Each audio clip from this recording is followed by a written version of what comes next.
जो audio leaks आपकी और बुशरा बीबी की आई, उन ऑडियो लीक्स में ये एक इम्प्रेशन देने की कोशिश की गई कि आपका या उनका कोई अफेयर है, इम्प्रेशन ये देने की कोशिश की गई। आप थोड़ा सा बताएंगे कि ये गुफ्तगू आपकी होती रही, ओरिजिनल बात क्या थी जिसको आप जो कह रहे हैं एडिट किया गया? सियासत इतनी गिरी हुई और इतनी घटिया हो चुकी है कि एक माँ और बेटे के रिश्ते को, जैसे कि आपने बोला है, उसको ट्विस्ट देना, उसको गलत तरीके से शो करना, कॉपी पेस्ट एडिट करके कॉन्वर्सेशंस करना एक खातून के ऊपर, और वो भी एक मजहबी खातून, वो भी एक ऐसी जो पर्दे में रहती है, बाहर आती नहीं है। देखें, जब मैं अपनी ज़िंदगी पॉलिटिक्स में, अगर मैंने अपनी ज़िंदगी दी हुई है तो ठीक है, मेरी ज़िंदगी का हर किस्सा पब्लिक में होता है, लेकिन जो एक बंदा पॉलिटिक्स में ना हो, ठीक है, मैं कोई ये नहीं कंपेयर कर रहा मरियम नवाज़ या ये, मैं सिर्फ ये कह रहा हूँ कि जब आप पब्लिक डोमेन में आ जाते हैं, ठीक है, आपको कई चीज़ें बर्दाश्त करनी पड़ती हैं, लेकिन जिस इंसान ने, जिस शख्स में पब्लिक फिगर ना हो या पब्लिक डोमेन में अपनी ज़िंदगी ना दी हुई हो, और फिर इतनी घिरी हुई चीज़ कि जो मेरी वालदा की जगह पे हो, जो एक बेटे के रिश्ता रखती हुई हो, बेटा कहती हो, वो ऑडियोज़ नहीं निकली जहाँ वो कह रहे हैं बेटा तुम ये कर दो, बेटा तुम वो कर दो, वो लिक्स जेब में है, और बाकी को एडिट पेस्ट करके इतना गिरा हुआ इल्ज़ाम लगाना क्यों? किस चीज़ पे? क्यों आपको इतना खौफ क्या है? ये क्या खौफ की चीज़ है कि आपने वहाँ तक सियासत को लेके जाना है? मैं अगर पीटीआई के अंदर से भी किसी और खातून के ऊपर हो, मैं इसकी मजम्मत करता हूँ, तो ये तो बिल्कुल ही काबिल बर्दाश्त नहीं है। लेकिन अल्लाह के फजल से मैं आपको सिर्फ ये कह दूँ कि इस वक्त सियासत पाकिस्तान में और है, इस वक्त पाकिस्तान की सियासत में सबसे बड़ी हकीकत इमरान खान है, और उसको आप निकाल नहीं सकते, उसको साइड पे नहीं कर सकते। आप उनकी पर्सनल ज़िंदगी की डॉक्टर टैम्पर्ड फेक जितनी भी पर्सनल ज़िंदगी की आप उनको ऑडियोज़ निकाल लें और चला लें, कोई फ़र्क नहीं पड़ता, किसी को कोई परवाह नहीं है। लोग सिर्फ अवाम एक चीज़ पे खड़े हुए हैं कि आप पाकिस्तान के लिए कहाँ खड़े हुए हैं, आप पाकिस्तान के साथ सिंसेयर हैं, आपने पाकिस्तान में कोई पैसे लूटे हैं, आप क्या लूट के बाहर बैठे हुए हैं, आप पाक लेन पे बैठे हुए हैं, चाहे हमारी पार्टी से हो चाहे किसी और पार्टी से हो।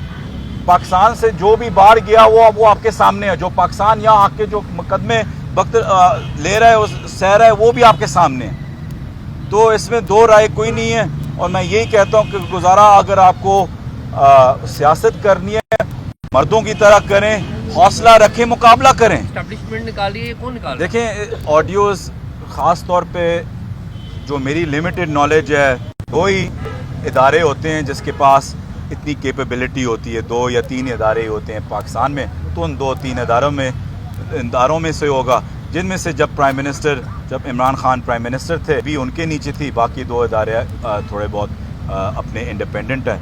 तो वो आपको बेहतर पता है कि कौन उन तीनों इदारों के अलावा, 2-3 इदारों के अलावा और किसी की काबिलियत। कि एक और मामले में भी आपका नाम लिया जाता रहा, वो मामला था घड़ी बेचने का मामला, कि वो प्राइम मिनिस्टर की कोई घड़ी थी जिसको बेचने के लिए, वो असल कहानी क्या थी, कुछ ये बताइए। और साथ ये भी बताइए कि मलिक रियाज साहब वो फंड करते हैं, और सबको पता है कि वो फंड क्यों करते हैं, हुकूमतों को, सारी हुकूमतों को करते रहे, और फ़ायदे लेते हैं। आप ऑनेस्टली समझते हैं कि मलिक रियाज साहब ने आपसे 190 मिलियन की वो जो स्टैंप लगवाई पूरी कैबिनेट से, वो फ़ायदा नहीं था मलिक रियाज का? डू यू ऑनेस्टली थिंक कि वो कोई फ़ायदा नहीं लिया? देखिए, जहाँ तक घड़ियों का सवाल है, मैंने पहले भी बोला है, फिर से बोला है कि मेरा ना मैंने कभी कोई घड़ी बेची है, ना मेरा कोई लेना देना है। मैंने उस एक इंटरव्यू में भी बोला था कि शायद अगर मुझे पता होता कि वो काबे वाली, तो क्योंकि मैं घड़ियों का शौकीन हूँ, मैं ही शायद ख़रीद लेता अगर मुझे पता होता, तो ना मैंने बेची है ना वो चीज़ ख़त्म हो चुकी है। और मैं उस पर बार बार आप कह दूँ, तोशा खाना में जो भी चीज़ जाती है वो आखिर में ऑक्शन ही होती है, और ख़रीद के जो उसके कायदे कानून है, उसी जो भी परसेंटेज उस वक्त बनता होता है, वो दे के वो आपकी मालकियत बन जाती है। अगर मैंने आपका फ़ोन ये ख़रीदा हो और मैंने ले लिया हो, मैं उसके बाद फ़ौरन इसको बेच दूँ या आपको वापस बेच दूँ, वो मेरा प्रोग्रेटिव है, क्योंकि वो मेरी जायदाद है, वो मेरी ओनरशिप है, मेरा एसेट है। अब हम कौन होते हैं किसी को कहने वाले कि आपने अपना एसेट क्यों बेचे?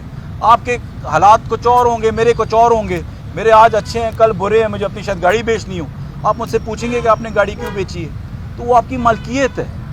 तो बात इतनी सी है। जहाँ तक मैंने आपको बोला है कि हर बिजनेसमैन कोशिश करते हैं कि वो हर गवर्नमेंट से फ़ायदे अपने ले और अपने बिजनेस को उसमें तरक्की लेके आए। ये सिर्फ पाकिस्तान में नहीं है, दुनिया के हर जगह पे है। और हर गवर्नमेंट का काम भी होता है कि ease of doing business create करना चाहिए कानून के मुताबिक।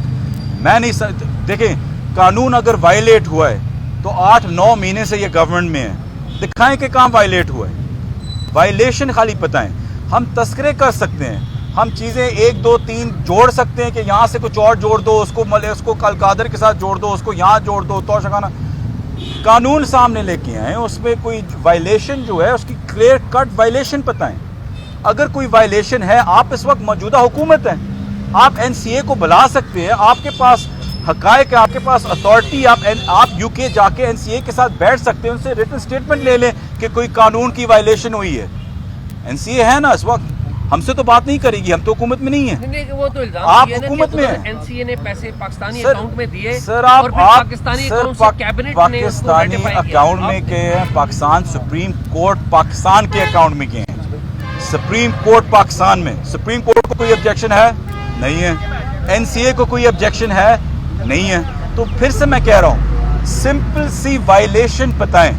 मेरी टीम अभी वर्क कर रही है कि जिसने भी सबसे पहले ये लीक निकाली है, पता चल जाएगा कि वो किसका टाउट है किसका नहीं है, लेकिन जिसने भी निकाली है, ज़ाहिर बात है लीगली केस उस पर ही बनेगा कि जिसने पहले सबसे पहले लीक की, और जिस पे लीक की गई हो उस पर केस करेंगे और उस पर प्रेशर डालेंगे कि बताए कि उसने कुछ दिया है उसने। बहुत शुक्रिया। राय कहती है कि आपका वादा माफ गवाह बनने के भी इम्कानात है, कि इसमें कोई सलाकत है? हाँ, आप सही कह रहे हैं, इसलिए मैं पाकिस्तान में रहा हूँ कि मैं ये करूँ। चलो